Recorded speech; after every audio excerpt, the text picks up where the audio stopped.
आज हम लोग की मशीन जो चैप्टर चल रहा था उसका थ्योरेटिकली लास्ट क्लास होगा। मतलब अगर आप इसको देख जाएंगे तो मशीन का कंसेप्ट वाला काम खत्म हो जाएगा। बाकी आप न्यूमेरिकल जितने चाहे लगाते रहिए, मर्जी है। लेकिन मैं बार बार आपको बता दूं, किसी न किसी एक मशीन के बारे में लिखने के लिए एग्जाम में निश्चित रूप से आता है। और पिछली क्लास में कुछ थोड़ी सी एक दो प्रॉब्लम आप लोग को शायद हुई थी डायग्राम देखने में, और बच्चों को पुली का थर्ड सिस्टम में थोड़ा दिक्कत आया था, कमेंट भी आया था मेरे। तो मैं आपको उसको क्लियरली थोड़ा सा एक चीज ऐसी बताऊंगा जिसको आप याद रख लें तो लगभग सारे मशीन के बारे में आप समझ सकते हैं। वो चीजें बेसिक बात क्या है, पहले तो हम लोग ये देख लें कि सिलेबस में कहां तक पहुंचे हम लोग। अगर आप देखेंगे, हम लोग चैप्टर पढ़ रहे थे मशीन का, सिंपल मशीन चैप्टर का नाम था। ये सब तो खत्म ही कर चुके थे। एक चीज था इसमें, ये वाला पोर्शन हमको पढ़ना था, लेकिन इसमें एक चीज थी यहाँ पर जिसको हम लोग बोलते हैं reversible and self locking machine. ये टॉपिक जो है मैंने पिछले मशीन में कहीं क्लियर जिक्र नहीं किया था। रिवर्सिबल और सेल्फ लॉकिंग का मतलब होता है, अगर किसी मशीन पर आप भार लगा रहे हैं, सपोज जैसे कुएं में यदि आप पानी खींचते हैं और रस्सी हाथ से छूट गई तो वापस कुएं में बाल्टी चली जाएगी, गिर जाती है बाल्टी। तो कुएं में अगर कोई पुली लगी और पुली से रस्सी से खींचे और वापस क्या हो जाए, उसी में गिर गया, तो अगर आप पुली को बोलो कि वो एक ऐसा मशीन है जो रिवर्सिबल है, यानी लोड वापस से जब लगाते हैं तो भार खींचता है और अगर छोड़ें तो वापस से रिवर्स हो जाता है। लेकिन कुछ मशीनें ऐसे भी ऑटोमेटिक बनाई जाती हैं, इधर से तो हम खींच रहे हैं तो आ रहा है, लेकिन जैसे ही छोड़ रहे हैं तो वो लॉक हो जा रहा है, वापस नहीं जाता है। तो ऐसी बहुत सारी मशीनें बनाई जाती हैं जो सेल्फ लॉकिंग होती हैं। आप कोई ना कोई ऐसी मशीन जरूर देखे होंगे जिसमें सेल्फ लॉकिंग सिस्टम होता है। सेल्फ लॉकिंग का मतलब उसका मैकेनिज्म जो होता है वो ऐसा बना होता है कि अगर उनको खींचेंगे, जैसे आप कभी देखे होंगे घड़ी की कोई बहुत लोग ऐसे चाबी भरते होंगे तो इधर से भरते हैं लेकिन उधर से वापस नहीं आता, वो स्ट्रेन एनर्जी उसमें सेव करता रहता है लगातार।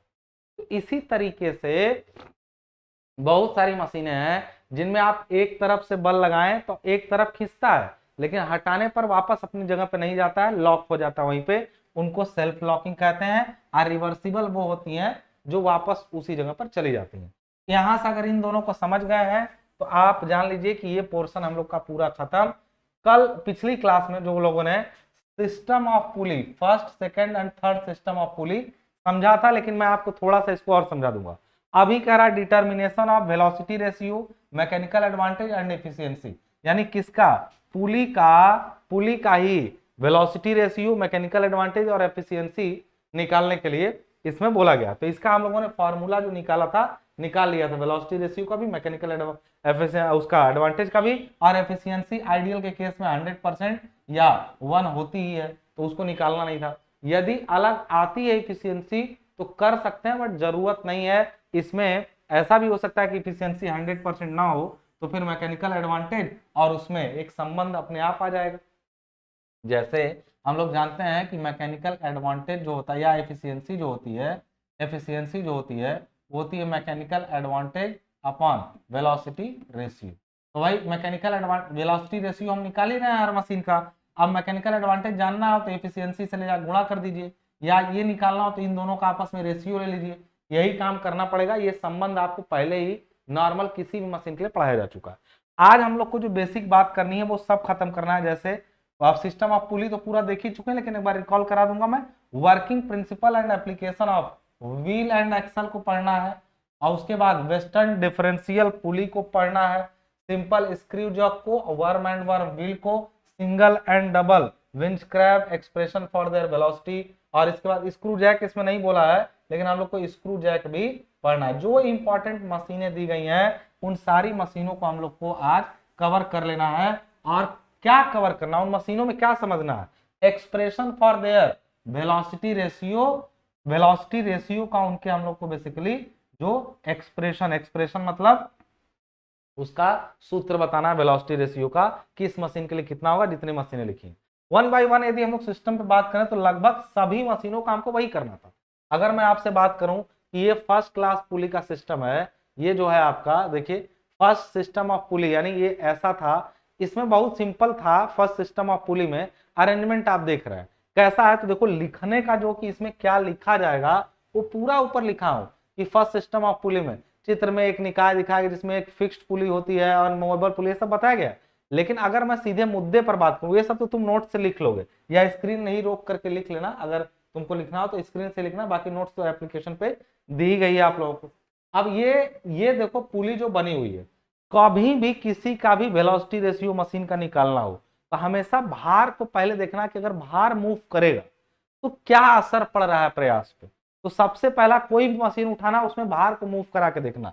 यदि मैं भार को यानी डब्लू को, देखो एक्चुअली होगा कि पहले इसको खींचेंगे तो ये खींचेगा, लेकिन अक्सर प्रयास द्वारा चली गई दूरी ज्यादा रखनी पड़ती है ताकि भार उठाने में कम मशक्कत करनी पड़े, तो इसकी तुलना में ये ज्यादा चलता है। तो हम कंपेयर यहां से करेंगे तो उल्टा हो जाएगा, इसलिए यहां से मान लेते हैं कि हम कुछ खींचे तो ये एक्स चला, ये मान लेते हैं कि हमने कुछ खींचा नीचे ऐसे तो ये ऊपर एक्स चला।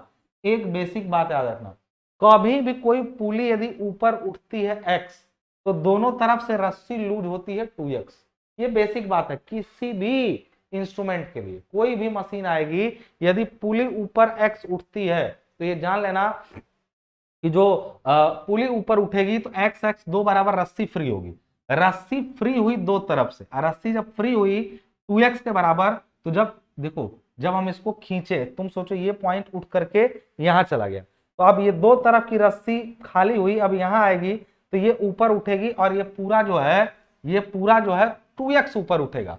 तो भाई ये x उठा तो इसको कितना उठना पड़ा 2x, फिर ये कितना, इसका दोगुना उठेगा 4x, फिर ये इसका उठेगा कितना दोगुना 8x, और ये उठेगा यहां से जब ये रस्सी खाली हुई तो 16x।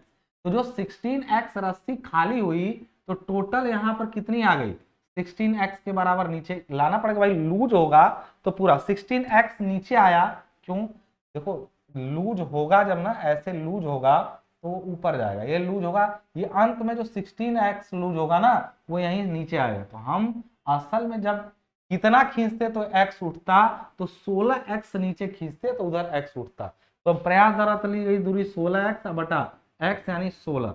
अब इसको कंपेयर कर दिए थे हम लोग कि 16 आया, पुलियों की संख्या से इसका कोई संबंध है, मैं कहूंगा हाँ। यदि 4 चल पुली हैं, मूवेबल पुली 4 हैं, तो असल में 2 की घात 4 के बराबर 16 है, यानी पुली की संख्या यदि 4 होता है या पुली की संख्या n हो जाए तो जो VR होगा, VR जो कि प्रयास द्वारा चली गई दूरी या बटे भार द्वारा चली गई दूरी होता है, वो 2 टू द पावर n होता है, यहाँ n पुलियों की संख्या है।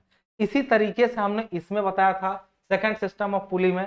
सेकंड सिस्टम में जब पुली ऊपर ऐसे उठेगी तो ध्यान देना इधर से दो तरफ से रस्सी, अब एक पुली उठेगी तो दूसरी नहीं उठेगी, सब साथ उठ रही है।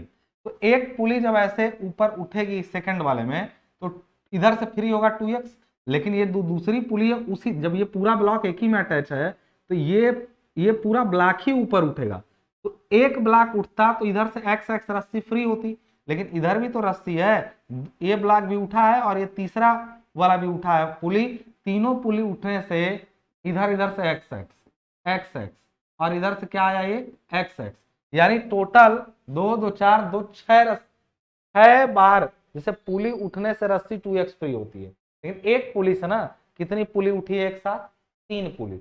वहां उल्टी बात, वहां एक पुली उठने से उसके रिजल्ट से यानी एक उठा x तो वो 2x के बराबर दूसरी उठ रही थी, लेकिन इसमें सब एक साथ उठ रहे हैं। उसमें एक उठने के बाद दूसरा फिर तीसरा, इसमें एक साथ 3 पुलियां एक ही ब्लॉक से जुड़ी हुई ऊपर उठेंगी तो 6x के बराबर चलेंगी। आभार कितना चला x, 6x क्या रस्सी खाली हुई है तो रस्सी इधर से 2x खाली हुई तो ये बचा 6x और यहां से ये ऊपर उठा था x, यानी ये आ गया 6। कहेंगे सर 6 कहां से आया, सर पुलियों की संख्या के बराबर ही तो आ गया ये, यानी यहाँ उसका velocity ratio 2 to the power n था, इसका वेलोसिटी रेशियो सीधे n था, और जहां दोनों में n पुलियों की संख्या है।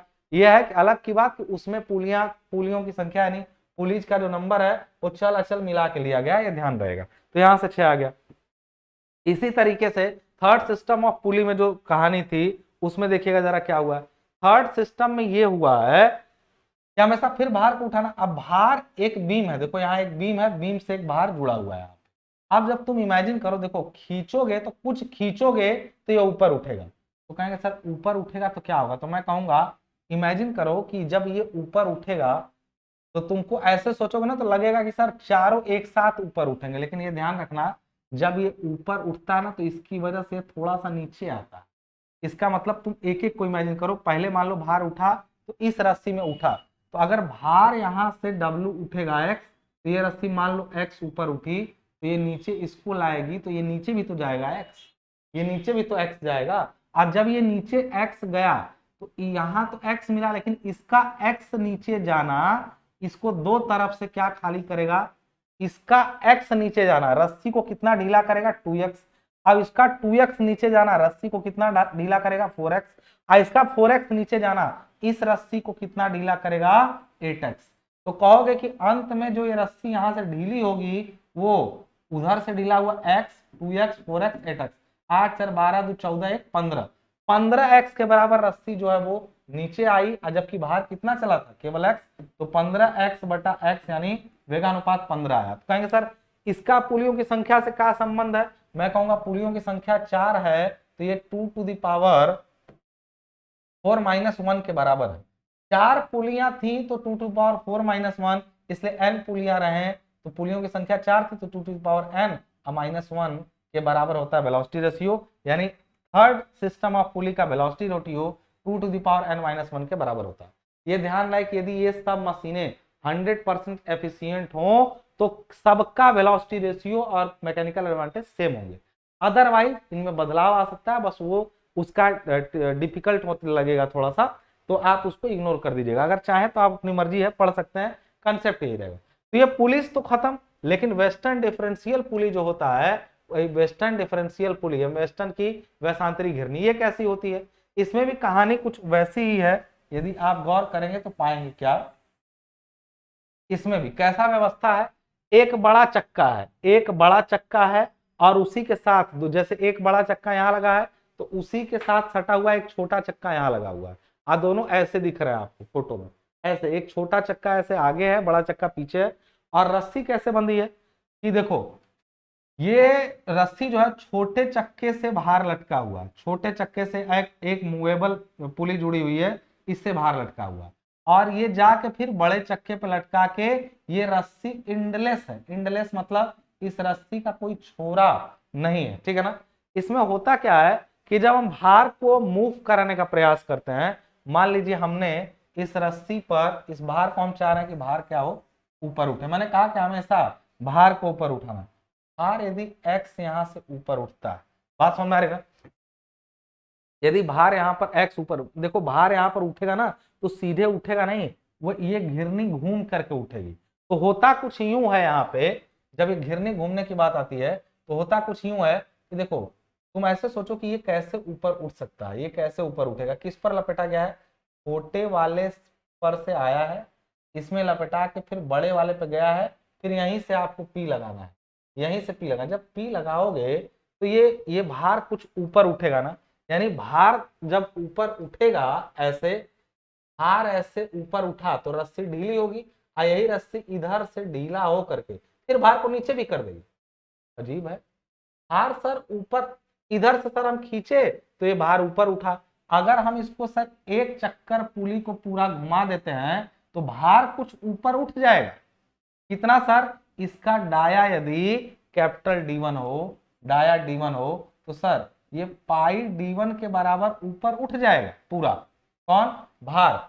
लेकिन सर जैसे अच्छा उस समय प्रयास कितना चला, प्रयास मतलब हमने जब इस बड़े वाले पर देखो ये जो पी लगा है ना वो बड़े वाले पर लगा, जब हम इसको पी को खींचेंगे इधर और एक चक्कर घुमाए तो प्रयास द्वारा चली गई दूरी क्या होगी पाई D1, उस दौरान भार कितना चलेगा, तो कहेंगे सर पाई D1 जब हम इसको खींचे थे ना तो ये पूरा ऐसे नाच गया था एक चक्कर, हम इतना पूरा नीचे रस्सी को खींच, इस पर एक बार लपेटी हुई रस्सी पूरी नीचे चली आई, यानी पाई D1 के बराबर हमने पी को खींचा, प्रयास द्वारा चली गई दूरी, तो भार भी उठा उतना, भार भी उठा, रस्सी इधर से खींची और रस्सी जितना खींचती है, यानी रस्सी यदि इधर से हम 2x निकालें तो भार x निकलता है, ये ध्यान रहे, भार उठेगा x तो रस्सी उठेगी 2x, यानी रस्सी यदि हम इधर से जितना घुमाए हैं उसका आधा ही भार उठता है, यानी इधर से पहले तो हम लोग घुमाए पी को, तो प्रयास ये आया, उस दौरान ये भार ऊपर उठ रहा था, लेकिन फिर ये इसी पर देखो ऐसे घूम करके छोटे वाले से कुछ सरक भी गया, क्योंकि दोनों एक साथ घूमते हैं, ये दोनों पुली एक साथ घूमती है, ये दोनों एक साथ। तो जब ऊपर वाला घूम करके इसको उठा रहा था, तो फिर नीचे वाले में से देखो जोड़ करके नीचे सरक जा रहा था। तो घूम जब उठेगा तो कितना उठेगा ऊपर, तो कहेंगे सर पाई d1 के बराबर, हम रस्सी को खींचे थे तो पाई d1/2 के बराबर ये ऊपर उठता, पाई d1 हम रस्सी खींचो पाई d1/2 के बराबर ये ऊपर उठता, लेकिन सर ये वापस से नीचे गिर गया, पाई ये वाली रस्सी इसको ढीला छोड़ दी, तो ये पाई इसका डाया छोटे वाले का d2 है, इसका डाया क्या है d1 है, तो पाई d2/2 के बराबर फिर नीचे चला गया। यानी ये भार द्वारा चली गई दूरी, अप्रयास द्वारा चली गई दूरी इतनी है, यानी इसके द्वारा पाई d1, देखो वीआर कितना होगा, प्रयास द्वारा चली गई दूरी पाई d1, और नीचे भार द्वारा चली गई दूरी मैंने लिखा है पाई d1, इसमें से कॉमन कर दो, पाई/2 को कॉमन कर दो तो आएगा d1 माइनस d2, तो वही है देखो पाई/2 कॉमन d1 माइनस d2, तो यहीं से आया कि ये प्रयास द्वारा चली गई दूरी है, जबकि भार पहले पाई d1 ऊपर उठा था पाई d1/2, पाई d1 रस्सी मिली, जब इसको खींचोगे तो पाई d1 रस्सी ऊपर जा, रस्सी जितना जाती है पुली उसका ऊपर आधा उठता है, तो पाई d1/2 ये ऊपर उठा था, लेकिन फिर जब इस पर ऊपर उठ करके इस पर वापस गया ना, ये सरका दिया इसको, इसका मतलब ये कुछ ऊपर जाके कुछ नीचे आ रहा है, इससे हमारा क्या हो रहा है, वीआर का वैल्यू देखो ये आ जाएगा, VR is equal to pi d1, आज इतना भाई भार प्रयास चला और भार ऊपर जाके फिर नीचे, यानी इतना ये चला, यानी यहीं से इसी को सही करके लिया गया है। डी में से अगर आप d/2 कर दें तो आर के फॉर्मेट में फार्मूला ये हो जाएगा, पाई से पाई कैंसिल, और जो आपका डी के फॉर्मेट में फार्मूला ये हो जाएगा। ये वेलोसिटी रेशियो का फार्मूला है, यहाँ पर ये ध्यान रहे कि वेलोसिटी रेशियो का फार्मूला है मैकेनिकल एडवांटेज, यदि एफिशिएंसी 100% हो तो मैकेनिकल एडवांटेज कितना हो जाएगा आपका, पूरा इसी के बराबर हो जाएगा। तो ये था आपका वीआर का फार्मूला, किसके लिए, एक आपका डिफरेंशियल पुली के लिए, यानी यहां पर आपका वेस्टर्न डिफरेंशियल पुली के लिए, डिफरेंशियल पुली मतलब दो अलग अलग। अब अगला जो हम लोग का है वो है जिसको बोलते हैं व्हील एंड एक्सल, देखो यहाँ पर भी वही आया। अब अगला व्हील एंड एक्सल, एक देख रहे होंगे यहाँ पे एक व्हील है और यहाँ पर एक्सल इसके साथ जुड़ा हुआ है। देखो रस्सी ऐसे जाके लपेट करके इधर से छोड़ेगी, जब इस रस्सी को हम नीचे खींचेंगे ना, इसको इधर खींचेंगे नीचे लाएंगे तो ये भार ऊपर उठेगा, मतलब एक को लपेटा गया है क्लॉकवाइज तो एक लपेटा गया है एंटी क्लॉकवाइज, यानी हम लोग इसमें, ये वेट लिफ्टिंग मशीन है, जब इस पर पी प्रयास लगा के हम खींचेंगे तो भार उठेगा, लेकिन प्रयास लगाने से यदि एक चक्कर हम इसको घुमाएं तो कितना हम लोग रस्सी नीचे लाएंगे, तो मान लो इसका डाया तुमको पता हो कैपिटल डी हो, इसका डाया कैपिटल डी हो, तो हम एक चक्कर घुमाएंगे तो पाई डी के बराबर नीचे लाएंगे, पाई डी के बराबर, लेकिन उस समय एक्सल विपरीत दिशा में चल, जब इसको हम ऐसे घुमाएंगे तो एक्सल ये घूमेगा, तो एक्सल के घूमने से इधर से तो नीचे आ रहा है लेकिन ये चढ़ेगा ऊपर, आइए कितना, इसका डाया मान लो d1 है, स्मॉल d1 या स्मॉल d मान लेते हैं, स्मॉल d, तो भाई इतना चला प्रयास, तो ये कितना चलेगा, जो भार है वो चलेगा आपका पाई, इतनू अपने डाया के बराबर इस पर ना लपटाएगा तो पाई डी, तो भाई भार द्वारा चली गई दूरी पाई कैपिटल डी, ये स्मॉल डी, यानी वी आर कितना हो जाएगा d/d, पाई से पाई कट गया d/d, या इसको कह लें r/r। तो ये बड़ा आसान होता है व्हील एंड एक्सल वाला, वो भी समझ में आ गया आपको, पुलिस समझ में आ चुकी है, वी आर इसका निकल ही गया। अब आता है डिफरेंशियल व्हील एंड एक्सल, वो नॉर्मल व्हील था उसके साथ एक एक्सल था, यहीं पर एक डिफरेंशियल व्हील एक्सल आ जाएगा, तो ये क्या कहता है, ये इसमें ना एक्सल दो होते हैं, इसमें एक्सल कितने होते हैं, दो, जैसे एक हम जब इसको प्रयास पी लगाएंगे नीचे की तरफ खींचेंगे, देखो ये पहिए के पीछे से हम पी खींच रहे हैं नीचे, तो इस पर ये भार लपेटा जाएगा ऊपर, लेकिन इसके साथ एक तीसरी एक्सल भी जुड़ी हुई है, जब इस पर घूम करके भार चढ़ता है ना तो उस पर फिर रस्सी लपटती है, उतरता है, कहेंगे इसे चढ़ा उतार क्यों रहा है, मैकेनिकल एडवांटेज को बढ़ाने के लिए। ये सब जो तरीके मैं बता रहा हूँ ये सब मैकेनिकल एडवांटेज बढ़ा देंगे, यानी हम लोग कम लोड में ज्यादा आराम से क्या कर सकते हैं, उठा सकते हैं। तो अब एक चीज जानिएगा, यहाँ पे जब हम इस पर पी लोड लगाएंगे और हम इस पूरे एक चक्कर लगाएंगे, तो मान लो इसका डायमीटर जो बोला हम लोगों को, इसका डायमीटर जो हम लोगों को बोला है वो मान लेते हैं डी है, तो नीचे आई गई दूरी कितनी है, पाई डी, ये वाली दूरी कितनी है, जब पाई डी ये घूमता है तो ये भार कुछ ऊपर उठता है, कितना ऊपर उठता, तो कहेंगे सर पाई d1/2 के बराबर ऊपर उठता। लेकिन सर ऊपर ये जब उठता तो उधर से फिर उधर वाला खुलता रस्सी, जब इधर वाला लपेटाता है तो उधर वाला खुलता है, तो कुछ नीचे भी आ जाता, पाई d2/2 के बराबर ये नीचे भी आ जाता। क्यों सर, पाई d1 तो रस्सी लपेटाई है, और जितना रस्सी के लंबाई में कमी या ज्यादा होगा, पहिया हमें या धुरी या जो ब्लॉक होता है वो x के बराबर नीचे जाएगा। यदि रस्सी 2x खींची गई है, आधा ही अप डाउन होता है, या जितना इसका होता है उसका दोगुना ही होता है, बात एक ही है दोनों, ठीक है ना। तो पाई d1 ऊपर उठा बाहर, लेकिन फिर पाई d2 नीचे आ गया, तो कुल चली गई दूरी जो होगी वो पाई d1/2 माइनस पाई d2/2 होगी। और ये चली गई दूरी है बाहर के द्वारा चली गई दूरी, यानी इट्स ऑल अबाउट x। याद करिए जब हम लोग पढ़ना शुरू किए थे मशीन को, तो बाहर द्वारा चली गई दूरी, आया द्वारा चली गई दूरी को ना हम लोग ना ऐसे लीवर से समझाया था मैंने, y/x दिखा करके। अब देखिए बार बार वो चीज आ रहा है कि बाहर भी मूव कर रहा है, इधर ये भी, इधर ये कितना चलेगा, तो ये कैपिटल पाई डी। तो प्रयास द्वारा चली गई दूरी जो है वो यहाँ पर दिखाया ना, यहाँ पे पाई डी, और बाहर द्वारा चली गई दूरी क्या है, तो पाई d1/2 माइनस पाई d2/2। जब इनको आपस में माइनस करेंगे, पाई/2 कॉमन करेंगे, तो पाई/2 d1 माइनस d2। यही है किसका, वीआर का formula differential wheel and axle के लिए। बस उसमें अंतर था, पाई डी बाई नीचे पाई स्मॉल डी था ऊपर वाले में, क्योंकि एक ही था, इसमें d1/t2 है, तो इससे क्या होगा, मैकेनिकल एडवांटेज बढ़ जाएगा, ये चीज ध्यान रखिएगा। तो अब ये हमने एक मशीन और देख लिया, क्या, जिसका नाम था डिफरेंशियल व्हील एंड एक्सल। क्या होता है ये सब इसमें नोट्स में पूरा आपको बताया गया है, पढ़ लेंगे तुरंत सब क्लियर हो जाएगा। फिर अगले का भी मैकेनिकल एडवांटेज इसी तरह। अब ये क्या है हम लोगों का, तो ये हम लोग का आ गया पहले वर्म एंड वर्म व्हील। अब ये क्या होता है, इसमें देखना ध्यान से, यहाँ पे इसमें यहाँ पर हैंडल लगा रहता है, यहाँ पे इस हैंडल को जब ऐसे घुमाओगे ना, तो देखो यहाँ पे दांता कटा हुआ, थ्रेड कटा हुआ, तो तुम समझो जब यहाँ पर ये एक बार घूमता है पूरा, तो ये दांता इसी में फंसा रहता है, इस पर निशान ऐसे बना रहता है,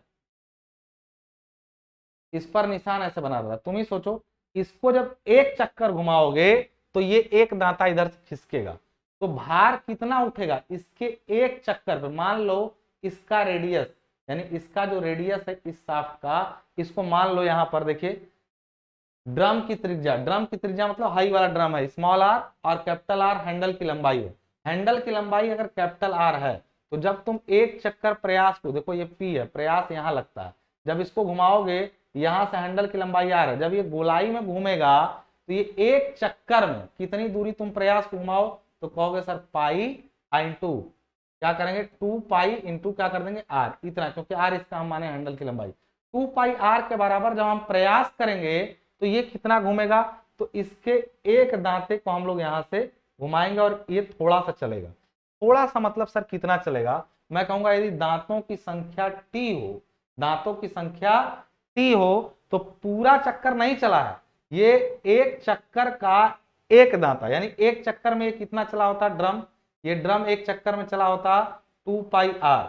लेकिन तब ना जब एक चक्कर पूरा हुआ होता, मान लो इस पर 40 दांते हैं, तो एक दांता गया है, यानी केवल एक चक्कर का 40वां भाग, तो 40वां भाग मतलब टी मतलब दांतों की संख्या, दांतों की संख्या है 2 पाई आर, क्या है इसके द्वारा एक चक्कर में चली गई दूरी, तो 2 पाई आर बाई टी क्या है, इसके एक दांते द्वारा चली गई दूरी।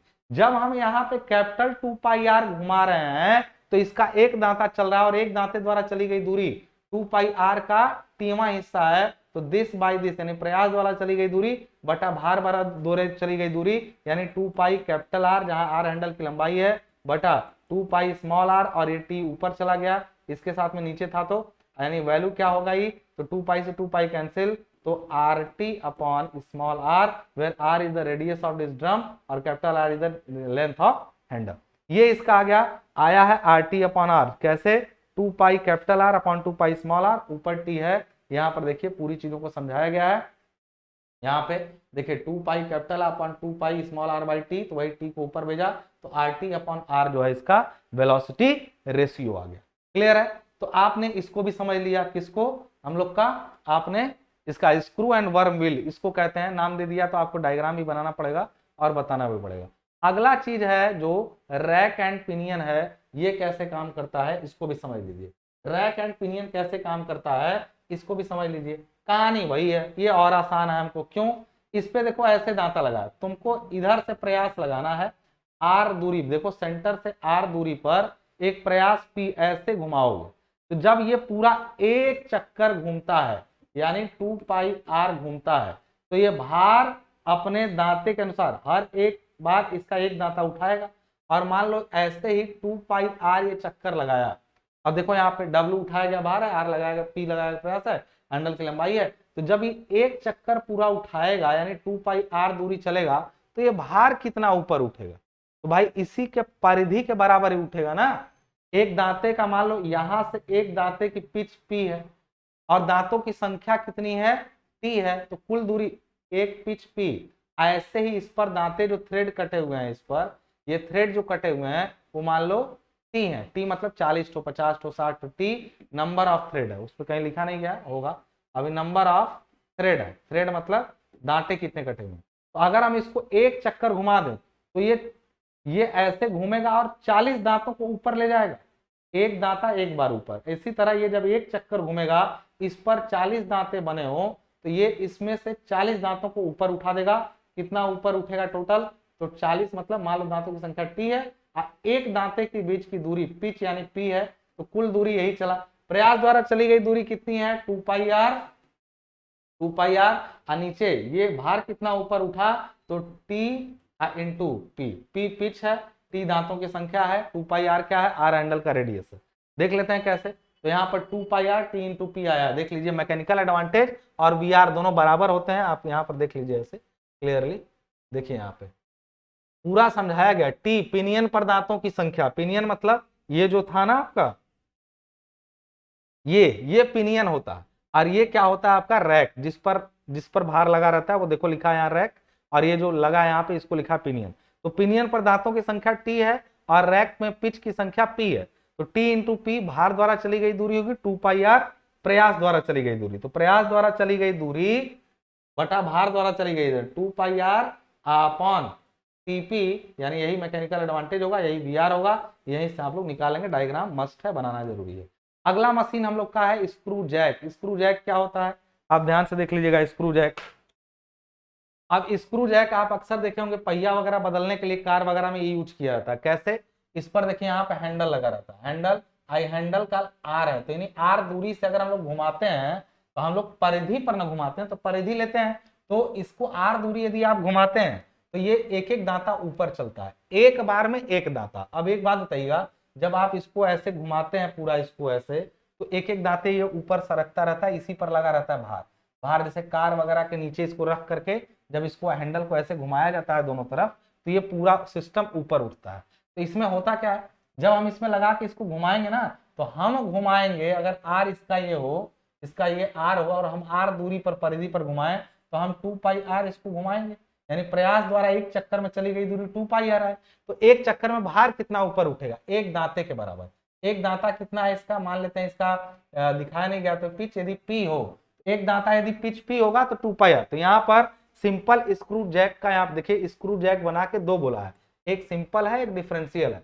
अभी सिंपल वाला सामने है, तो भाई हैंडल द्वारा प्रयास द्वारा चली गई दूरी 2 पाई आर है। देखो यहाँ पे, देखो यहाँ पे प्रयास द्वारा चली गई दूरी 2 पाई आर, यहाँ स्मॉल आर नहीं रहेगा, कैपिटल आर लिखिएगा, क्योंकि वहां पे कैपिटल आर हम लोग माने हैं, और नोट्स में इसको सही कर लीजिएगा, ठीक है ना। एक चक्कर में स्क्रू के पिच के बराबर दूरी उठेगा, यानी जब हम लोग इसको 2 पाई आर घुमाएंगे तो एक पिच ऊपर उठेगा। देखिए यहाँ पे P मैंने 2 पाई आर और P के बराबर ऊपर उठा, यानी हम जब इसको ऐसे एक चक्कर घुमाएंगे ना, तो बस ये एक ही दांता ऊपर उठ पाता है, यानी ऐसे घुमाएंगे एक दांता ऊपर, फिर और घुमाएंगे दूसरा, तो एक चक्कर में प्रयास द्वारा चली गई दूरी और उतने ही चक्कर में भार द्वारा चली गई दूरी, या समान समय में। तो एक चक्कर में जितना ये उठेगा उतना ही वो कितना उठा? वो केवल P उठा, और ये कितना उठा? तो ये 2 पाई आर उठा। तो यहीं से हम लोग का आ गया 2 पाई आर बटे P, यही मैकेनिकल एडवांटेज। यहाँ कैपिटल आर रहेगा, मैं बार बार कह रहा हूँ, वी आर का वैल्यू कैपिटल आर, या तो उसी को स्मॉल आर बना लीजिए या तो इसको ठीक कर लीजिए। क्लियर है? तो ये आपका आ गया यहाँ पे। वो था सिंपल स्क्रू जैक। डिफरेंशियल में ये होता है कि मैकेनिकल एडवांटेज थोड़ा और बढ़ता है। इसमें एक ऐसा स्क्रू जैक लगा रहेगा, इसमें एक ऐसा स्क्रू जैक लगा रहेगा जिसमें जब इस पर प्रयास लगा के, देखिए यहाँ पे आर दूरी पर प्रयास ऐसे घुमाएंगे ना, तो आप जानिए जब इसको घुमाते हैं तो इसमें एक दांता एक दांता ये ऊपर उठता है और दूसरा इसके ऊपर, जब ये हल्का सा इसको ऊपर उठाता है ना तो इसमें कसा भी जाता है। जैसे कभी बाइक वगैरह में मिरर को कसे हैं, एक नट को कसते हैं तो दूसरा ढीला होने लगता है। बाइक में मिरर जो साइड में लगी रहती है उसको देखिएगा, रिवर्स दोनों को एक साथ कसना पड़ता है। इसी तरीके से इसमें सिस्टम होता है, जब इधर से घुमाएंगे तो एक बड़ा रहता है, एक इसका वो रेडियस, और एक उसके अंदर छोटा रेडियस वाला रहता है। जब इसको घुमाएंगे ऊपर उठेगा तो ये हल्का सा नीचे जाता है।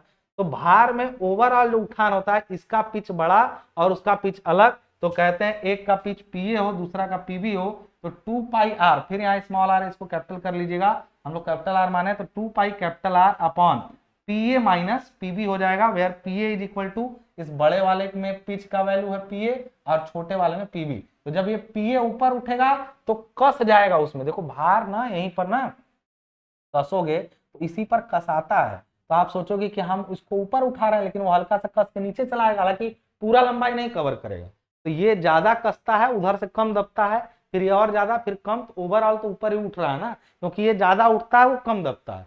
तो एक बात है, पिछले वाले में घुमाएंगे तो तेजी से ऊपर उठेगा, इसमें तेजी से नहीं उठेगा, लेकिन ज्यादा घुमाओगे कम ही ताकत में उठ जाता है। नहीं समझे बात को? उसमें घुमाओगे खट से उठेगा, इसमें ज्यादा घुमाने पर तब हल्का सा उठता है, लेकिन उसमें बल ज्यादा लगाना पड़ेगा, इसमें बल कम, इसमें बल कम लगाना पड़ेगा, घुमाना ज्यादा पड़ेगा, और उस वाले में बल ज्यादा लगता है और घुमाना इसकी तुलना में कम पड़ता है। यही अंतर है दोनों में, इसमें रोटेशन ज्यादा करनी पड़ती है हमको, क्योंकि प्रयास द्वारा चली गई दूरी इसकी तुलना में ज्यादा होती है भार की तुलना में। बात समझ आ रही? तो ये फाइनल सारी मशीनें हम लोग की यहाँ से अब होती हैं खत्म, और आपका मशीन चैप्टर यहीं पर हो जाता है अब दी एंड।